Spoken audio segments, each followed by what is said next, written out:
Alright, so I poured this bar, I don't know, 5 or 6 times and finally got it like this. Now, is it perfect? No, it's not. But poured silver normally is not perfect. If you are doing the lost wax method, then it might be. But part of the allure of silver, hand poured silver, is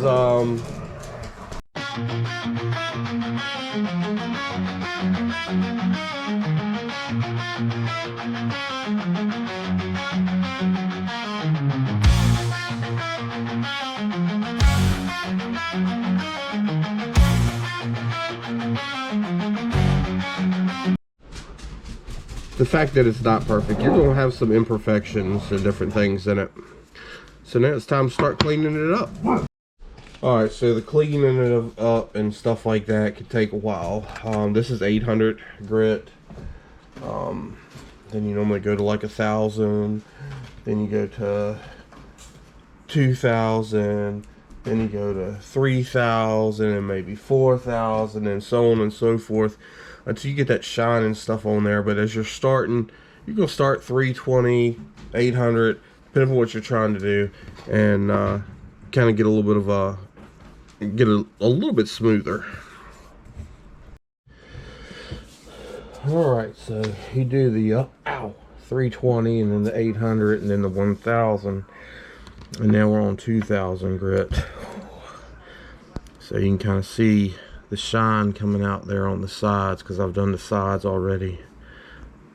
The final polish helps take all that extra and excess off. But if you kind of look at the side here, we're gonna just kind of run this across here a few times just to kind of get you some idea of what's happening here. But basically your sandpaper is getting so small or so fine, the grit on there, that you can no longer see.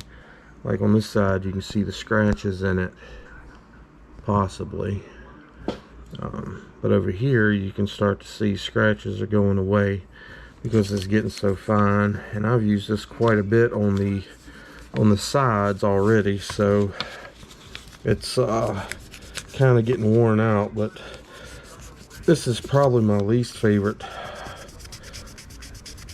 part because I get a lot of, especially, you know, the smaller the piece is, because your hands start cramping. You gotta kind of take a break and then come back, work a little bit more and take a break and come back. And yeah, you can, there's machines you can use to do this with, but it always comes out better if you finish it by hand or do those last couple sands by hand. So you can probably see a difference there,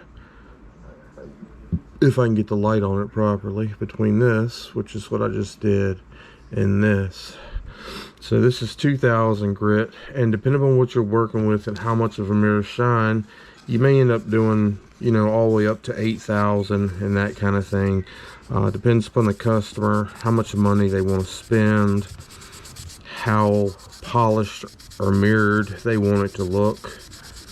Some people think you can hand pour metal and make it absolutely perfect, and I mean, what you can, but it really gets to be very, very tedious work and can get to be really, really expensive if they want it that way.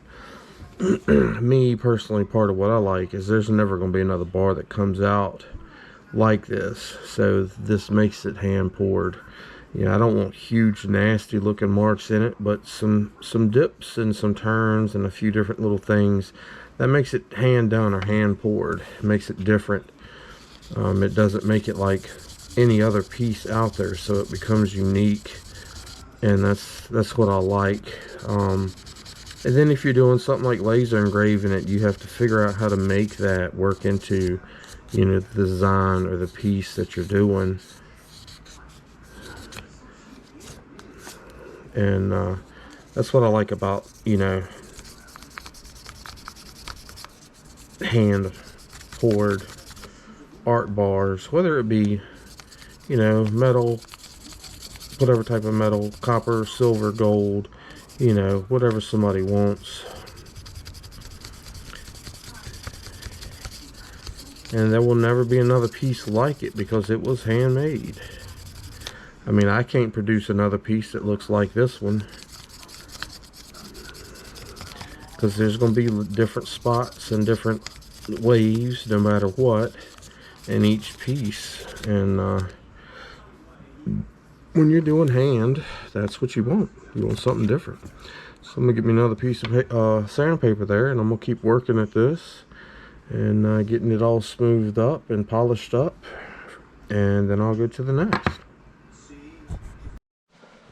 Alright, so I ain't showed this on the channel in quite a while, but you normally get you a special piece to put on a drill when you want to polish something. I personally like using the bench drill press because I can get under it and work around and do that kind of thing. Different levels of sandpaper depending upon what you're trying to do. You know, 60, 80, 120, that's all kind of, you know, wood, that kind of thing.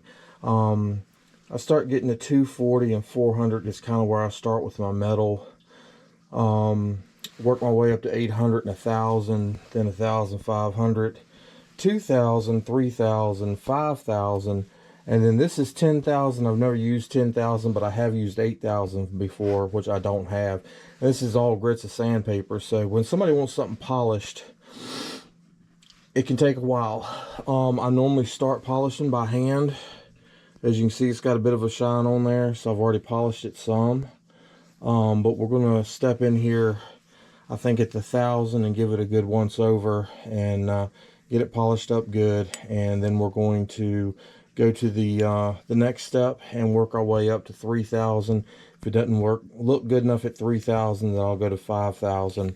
But normally 3,000 will take care of it. So yeah, this is hand done so far. This is a hand poured bar, hand sanded so far, and now we're going to step in and try to knock out some better polishing and sanding on here.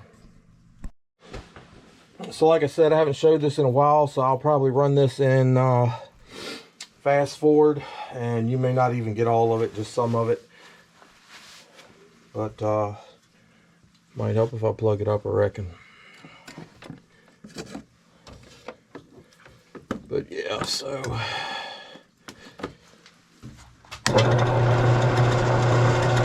basically you just kind of work it.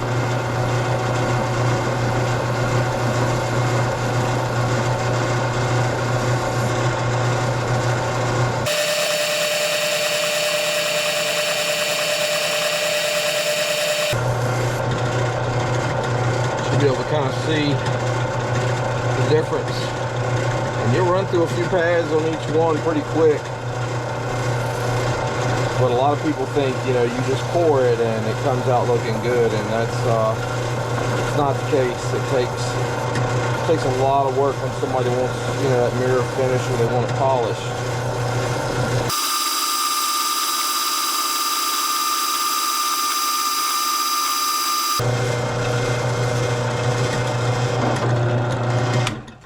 And that's something else too. You know, it takes time, and people don't realize, you know, they see all this shiny silver and stuff and just don't have a clue that that's what it takes to get it there. And sometimes it takes a few days.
All right, so As I said, I already spent a couple hours polishing by hand, but you can see the difference. If I could hold it, your hands kind of cramp up on you when you're doing this, and the shininess. And you cross paths here and there, and of course this side gets dirty while you're polishing on this side and that kind of thing. So as you start getting close to being done, most time you want to end up in white gloves, because a lot of people don't like, you know, you touching the silver and that kind of thing. So when you package it up, you want it to be, you know, no fingerprints, no grease on it, nothing like that, and kind of a finished product. So we're gonna stop right here, and I'll bring y'all back when I'm done.